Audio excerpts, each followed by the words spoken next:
the Twisted Echo channel. My name is Echo, or Ewan, and welcome back to Veilguard week. We are getting prepped for this game launching, and today is a very important video, episode 3. Tomorrow is gameplay, today is story. So, we are going to be talking about what this story needs to do for me to personally be satisfied. Now, this is very subjective, right? This is different to what will make the game work for you, and that is okay. These are just my thoughts, my ramblings on what I want from this story. Doesn't have to be the case for you. If you're a new player to Dragon Age, not necessarily going to be the same thought. If you're an old player and you're focusing on different things, then it's also not going to be the same for you. And now, story is the most important thing for me in this game.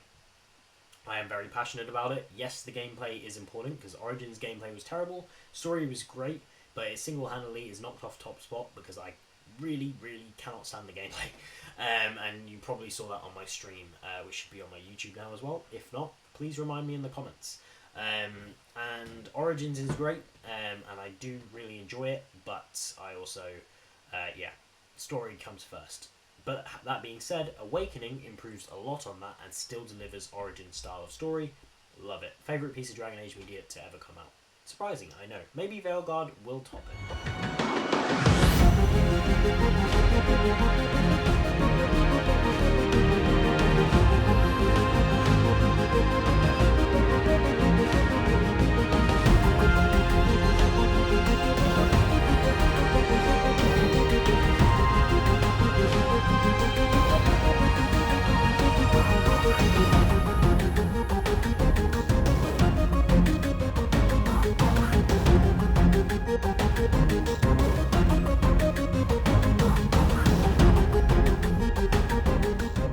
Does Veilguard need to do? So first, let me talk you through what I liked about the previous games. Origins. For me, it was the focus on the main character and their effect on the world. They are one of 2 wardens left, and they are left to kind of fix the world effectively. This is going to also act as like a story so far. They meet up with the entire cast, which, hang on, let's see if I can go through the entire cast, because that is the sign of a really impressive game. If I can go through everyone without forgetting or really kind of struggling with it. Alright. Oberyn. Why did I think of him first? That's terrible. He's not the best companion, but clearly the most memorable. Zevran, Alistair, Shale, Morrigan, Wynne. Here we go. Leliana. Oh, that was such an obvious one. Is that all of them? I think there's only 7. Oh, and Dog. So there's 8, technically. Oh, if that's wrong, I will hammer myself in this video. Alright, so I love how this Veilguard promises to be kind of similar to this. And it really explores, a destroyed world. The Blight is ravaging Thedas, Threlden, and you really do feel like you are the only one who can save this world. You're one of 2. And it explores politics, it explores Loghain, and Loghain is a great antagonist. He's like broken and like not completely evil, and the Archdemon and kind of the Blight serve as that like overwhelming threat that is just evil, very similar to the Reapers in Mass Effect. And it's about humankind coming together and being stronger, and well, with elves as well. I really love the elves and kind of how they treat the elven populace in Thedas. I thought that was really Thedas. I thought that was really interesting. And the dwarfs, really cool city. Orzammar, obviously. Great. And locations are really cool. Quests are great. None of the side quests feel too... There's a few that are like, but most of the side quests are really interesting and serve towards the story or the characters and matter. Because you then go on to keep. You fill out all your information, and we'll talk about that in a minute. So then we go on to 2, and 2 is, I love, my favourite story out of the 3. I loved how the 3 acts, and you see your Hawk, and I changed his appearance to match that. You see your Hawk grow and change over those 3 acts. You see your companions shape over 10 years, your bonds deepen, your romances flourish. It just, that scale of the game, and the kind of different threats and the layers, and you see Hawk rise from nothing, just a Ferelden refugee, to be someone, It was just an incredible experience, and I loved it from start to finish. And it's controversial, but 2 is my favourite Dragon Age because of that. And you really kind of develop this bond with the characters. Varric, now a fan favourite, really kind of came into his own. He's your best friend throughout it. The villains are great, and Act 1, it's just kind of getting your feet settled, meeting everyone. Act 2, it's the Canary, who are really fascinating and exploring their culture and their links to your companions. And then Act 3, it's Templars versus Mages, which was really critical. Not the best ending mission, and how they treated that 2 sides, I'll admit. But still, the writing was great, the characters were so good, and the story was consistently, for me, really high up. And I loved how they told it through the 3 acts and the different changes. So yeah, that's 2. And by the end of it, you pick your side. Do you side with the Mages, or do you side with the Templars? And how does that correspond? Then Inquisition comes around. This is my least favourite of the Dragon Ages. We're worrying, I know. And only because the story was great. It just was bogged down by a lot of the side quests. And it's my least favourite cast as well. Because in 2 and Origins, there are companions that I felt quite neutral about, but none that I really didn't care about or like. And in Inquisition, unfortunately, there were companions that I just didn't connect with. And unfortunately, a big one is Solus. I never really had that appeal of him. Sarah, never connected to. I really wanted to in my most recent playthrough, but I just couldn't. I used to really dislike Vivian and Cole, but in my newest playthrough, I used them a lot and really learned to appreciate them. Sunder really helped me with Cole. And yeah, it's just a little bit shaky in that. And also the Inquisitor, you're kind of forced into this role. Much like you were as a Warden, I guess. But it's also, I don't know, it just doesn't feel... I didn't love Corypheus as a villain. And it just didn't feel as strong, and I didn't feel as invested. The open worlds also didn't help, so I'm glad they moved away from that, because they were terrible. In my opinion, I thought the quests were boring, the characters within it were bland, and it didn't really affect anything besides the main story missions. And you never got any rewards or anything really from going out of your way to do that, besides leveling up and looting, which isn't what Dragon Age is about, in my opinion. Obviously gear is important, but it's not the be all end all. And I don't know, I just felt the zones were pretty shoddy. That being said, there are some really cool moments in the story. Skyhold as a hub world is great. The inclusion of Hawk in that game, like the Inquisitor is being included in Veilguard, it was phenomenal. And I remember watching Alex have that moment, he went like that and got really excited, and you could just see it mattered, and I had the exact same reaction. I was like, oh my god, this is so exciting. And that is what Dragon Age does best. But I did think it told the most consistent story. It had a good ending. Not my favourite in relation to where all the companions end up, but overall that's fine. And I still left feeling pretty happy. Trespasser was a great DLC, and really introducing you to where the world's going next. Really, that's where I liked that version of Solus, the Dread Wolf. I was like, that is dope. That is exactly what I wanted from him beginning with. You don't get that. I'd never done a Solus romance. I know that's very popular, Solar Velen, but I never had that, so I don't really know all those sorts of side of it. But I was much more invested in that then, and it felt like a much more strong conclusion, which I didn't actually experience first time round. So yeah, then that kind of is a summary. You can probably I just wanted to do that so you have a better idea of where my head is at going into it, what I enjoy about the Dragon Age stories, what I didn't enjoy, and then we're going to go into Veilguard.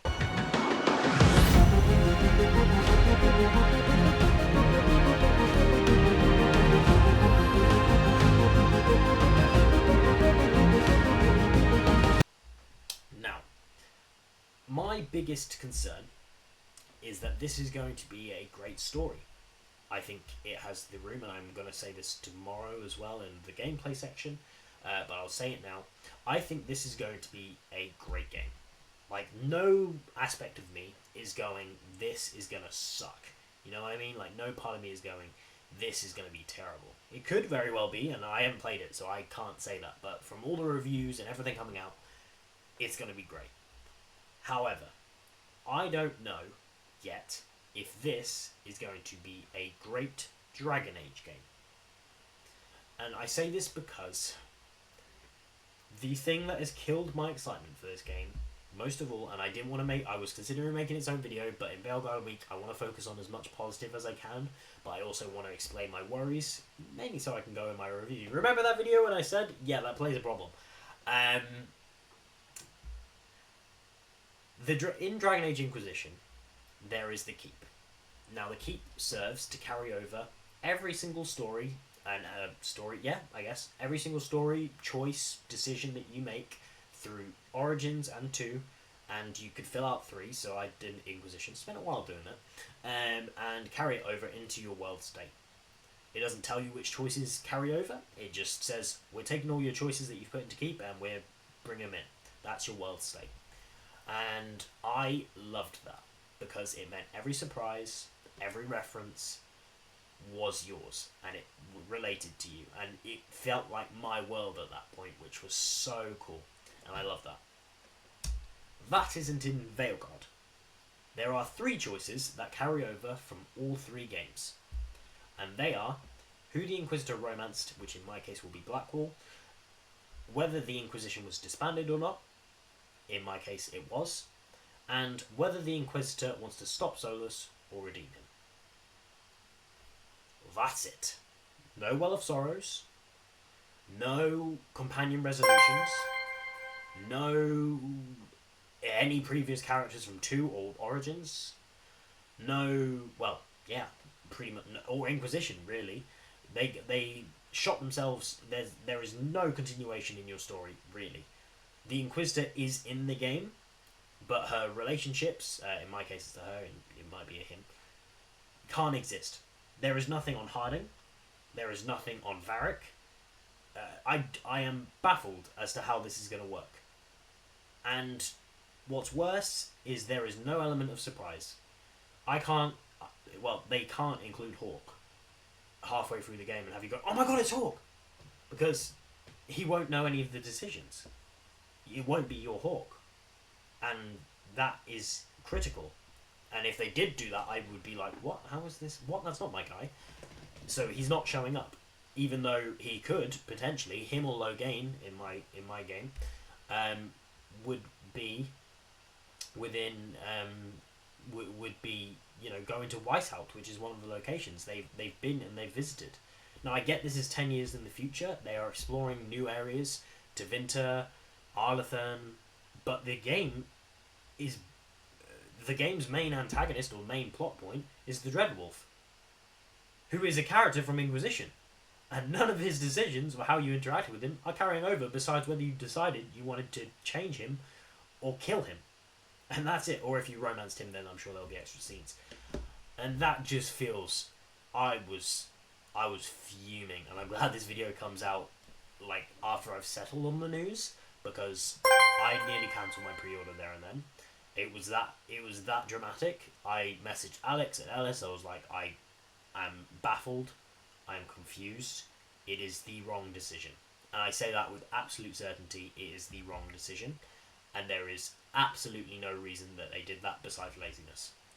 Now, the developers I know have worked and put their souls into this game, and I am not taking away from that. Because as I said, I think this will be an amazing game in its own right. But this is Dragon Age, and the pivotal focus point of that is that it's, your world state, it's your characters, it's your choices, and I'm sure there are going to be meaningful choices in this game, and you are going to form your own world state from here, but I am not going to be able to get that bad taste out of my mouth going into it. And this was really important for me to talk about, because when I stream it, it's definitely going to come up. In my review, it is going to come up. It is plaguing my thoughts on this game right now, and I wish it wasn't, because I really want to be positive about it and get excited for these developers, for the fans. But it does feel like BioWare have made a shift from, this is a story we're telling, to Hey, new players, guys, come on. What? Those 3 games, they don't matter. We're here for you. This can be your story too. And I get that. There needs to be a sense of inclusion, and that is why Inquisition did it perfectly. It is the best thing that Inquisition could do, because you could A, fill out your world state if you wanted, you could use a default world state, or you could just import your keep, which is just random. So if you didn't play the previous games, you don't know the characters, just import a default world state. Problem solved. You don't care if references are going to be made, and you can still enjoy the lore and get into it. They can, like, if Alistair shows up, you're going to be like, he seems cool, great. And then you're still going to like him as a character, whatever his role. Or if, like, it's just that sort of level of, and that's how it works, and it works great. I came into Inquisition the first time I played it new. I'd never played the previous game, and I loved it. It got a 10 out of 10. And I thought it was great. I now have changed that rating, and I think it's a 6 or a 7. But that doesn't take away from my 7. But I loved it, and I thought it was great. And I think this decision did not need to get made.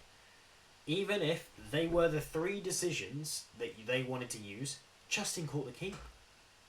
If it doesn't, any other don't come up, fine. I will definitely comment on it, and I'll think that's dumb. But I'm not gonna have this frustration. And why they announced it now, I have no idea.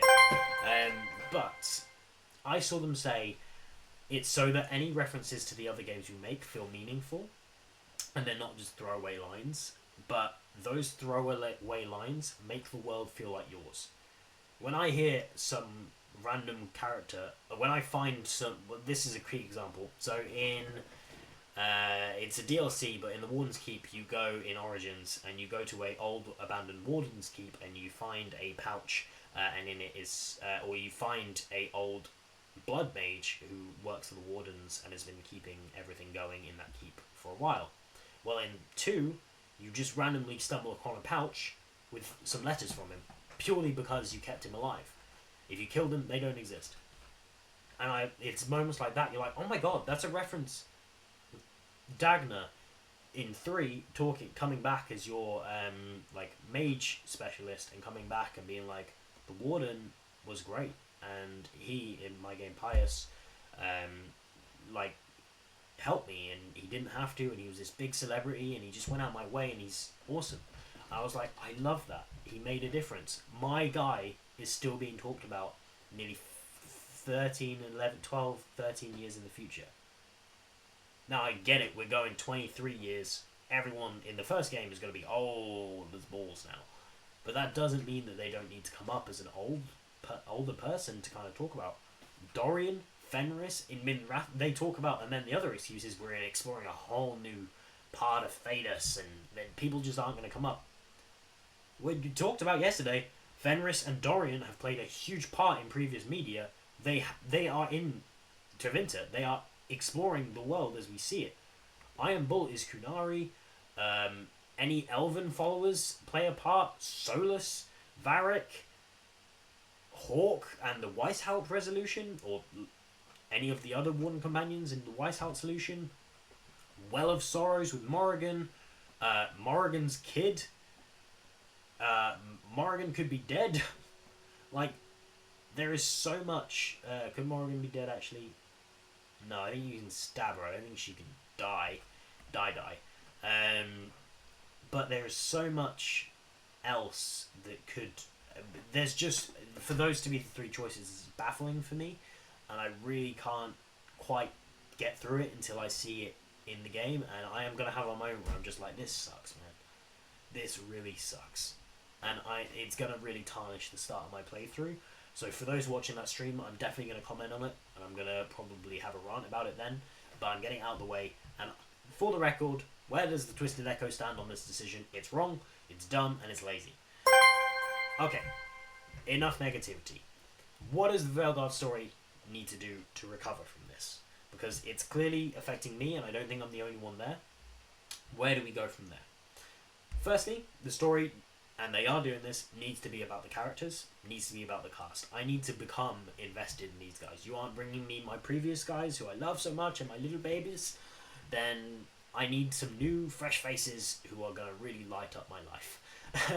And that the podcast did a great job of showcasing them. Well, for the most, anyway. And I want to see more of them. They need to be integral to the plot. Like, I don't want to just see one or two side missions where we go and help them out. Like, Inquisition's loyalty missions sucked for no reason, besides, like, Cassandra's. Like, Dorian's got a conversation, which was a great conversation, but that was it. Cole's was great as well, and Varric's was also pretty good. So there were a few good ones. Blackwall's, I love Blackwall's. I think it's controversial. He's my favorite companion. In him and Vivian in Inquisition are my favorites. So yeah, they have to focus it on the characters and make meaningful interactions. They have to have thoughts, abilities to leave, approval, and I know they're sticking with the greatly disapproved or this has changed that. And why? I hate that system. Just tell me how many points I've lost or gained and what I need to do. But it's fine. That one's not too much of a problem. So yeah, character integral is vital. Choices, it cannot be an illusion of choice matter. They have to really, really, really matter. And I'm not riding on the choices that I made throughout the game, the big ones from the last ones. You have to make new ones early in the game, count late game. Things have to run through. Character relationships have to change outside the companions. Factions will help. They need to be important. They need to be interesting. They have to seem like I care about them, and you're going the linear route. That's great. That's fine. They still need to matter. You need to kind of be able to do side quests and things with them that are interesting, and not just, oh, if you do 5 side quests with these, their approval goes up. Like, meaningful rewards to quests, meaningful side quests with different characters. Tevinter Knights does a really great job of explaining the Talons and how they work in Antiva and the Crow organization. I want to see more of that. I want to interact with them. I want to see a lot of kind of, interesting, meaningful side content. Conclusion is everything. This cannot feel like a setup, okay? Do not make this be like, part 1, we'll see you in part 2, And Solus really needs a meaningful arc. Don't just make it that it's super easy to redeem him if you said you were going to redeem him. Like, it needs to be difficult if we can redeem him. Or if he's irredeemable, I'm fine with that. Make it meaningful, make the fight hard, make it, impactful. And yeah, that's the key thing I want from this story is impact. I want to feel like my choices matter, my relationships matter, things change. Think Mass Effect 2, you don't get that person's loyalty, you don't spend enough time with them, they're going to be in danger, they're going to die, or they're going to leave you or betray you. That's really important. Don't do it like the Iron Bull decision, which is like, you kill his charges and he will just turn on you eventually. Like, I get that, like, they're the key thing to his life. Obviously, he's going to go back to the Coon, but it's also like, just there's better ways of doing it, in my opinion. So yeah, impact is key, and character stories, and then finally, I just want Rook to not be a vessel. Like, I don't want him to feel like he's just here for the ride. He needs to be integral. He needs to be like the Warden and Hawk and in the Inquisitor. Like, this is their story, not just him and, all of your friends. You know what I mean? Like, he has to lead and he has to be the center point in some way. And Solus has to have that dynamic with him, as well as with everyone else. And that is really important, is I need to like Rook. Because every other protagonist I really have a soft spot for. Inquisitor is probably my least favourite. But the Warden and Hawk I have a huge amount of love for. And I want to feel that for Rook. And I really, really do want to feel that for Rook. So yeah, impact, characters, and Rook. They are the 3 things that are most important to me. And well-written dialogue. Please, you know how to write good dialogue. You have so many great writers in your team. Have written the best dialogue you've ever seen. I want to not be eye-rolling like I did in the podcast. I want to feel punchy, well-written, characterization at the heart of it. They're different. They sound different. I want to be able to tell if I wrote out some lines of dialogue who would say that based on the character, right? And that kind of unique aspect of dialogue I really am focusing on seeing. So, I do just want to go in and say that I know it seems like a lot of this video I was shitting on the game, and in part that is just because I am nervous. And it is nervous. It feels like I'm about to go into a performance, or I'm about to go live or something like that, and I am nervous for this game because Andromeda wasn't the best, and I was really, really riding on this being just the best. And I know it won't be necessarily the best, but I really am hoping that it's going to be. And yeah, I know it felt like a bit like a rant there, and I am feeling positive about this game. But the choice thing was possibly the worst thing that they could have taken away from me, and I needed to get it out there, and the rest of the story is going to hinge on how they respond to that and react to that, and what changes they've taken from removing it to then here we are. Okay? So, yeah, I am excited for this story, and I want it to be a good story, but I want it to be a good Dragon Age story. Okay?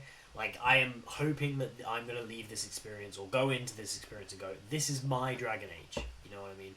So, yeah. Overall, I am excited, and I think the story will be good. I think the characters are good, and that always helps serve a really good story. They just need to stick the landing now. And I'm going to be saying that a lot throughout this week. But, yeah. I hope that kind of explains where my head is at with this. The story is going to be...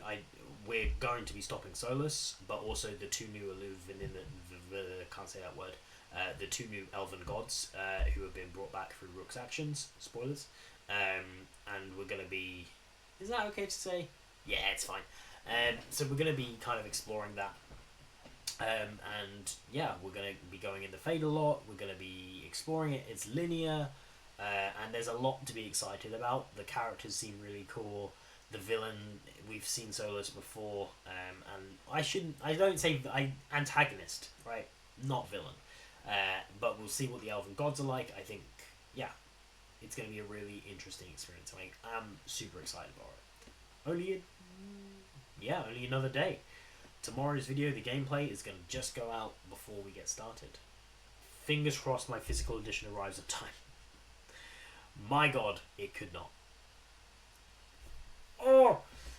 If it doesn't, follow my social media, and then I will make sure to let everyone know. But yeah, that does bring us to the end of the video. I want to keep these around 25 minutes, and I know I'm running over now. So thank you all very much for watching. Tell me your thoughts on the story. Do you disagree with everything I said? That's fine. That's great even. I want to debate. I want to talk about it. Put it down in the comments, and I will definitely see to it that I respond and kind of taking your points. You may make me see it in another light, and I go, actually, you are so right. And if you are new to Dragon Age, I hope you don't feel like this video is like taking a go at you. Like, I'm not gatekeeping. Like, that's not the purpose of my thoughts here. But I am kind of like, this is something that I've been waiting for a very long time.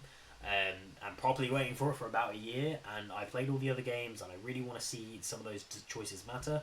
And they're also great games. Like, if you're coming into this for the first time, you should go play the other three. They are great, and they are worth a playthrough. I get there's going to be a lot of new players who don't want to do that, and that's fine. Watch some lore videos, watch catching up things. If you want me to go over things, put it down in the comments. I will 100% talk through different events and go through the games like I did with the books. And I'm more than happy to do that. But yeah, it's just... I just don't want this to feel like just another AAA game. I want this to be a Dragon Age game. And that's where my kind of focus is for the story. I don't care really what it's about. I just want it to be taking me back to Thedas, having that immersion, having those great characters, having that journey. And I can't wait for that. So yeah. If you did enjoy, please do hit that like button, and if you want to see more from me, subscribe and join me in making some more noise, especially this week as we prepare for Veilguard. My next video comes out tomorrow, and it is going to be focusing on what I like and dislike about the gameplay and what I really want to see more of. But more on that tomorrow. So, if you have any questions, as I said, put it down in the comments. If you have any comments, put it down there too. And please do share with your friends who are also excited for Veilguard.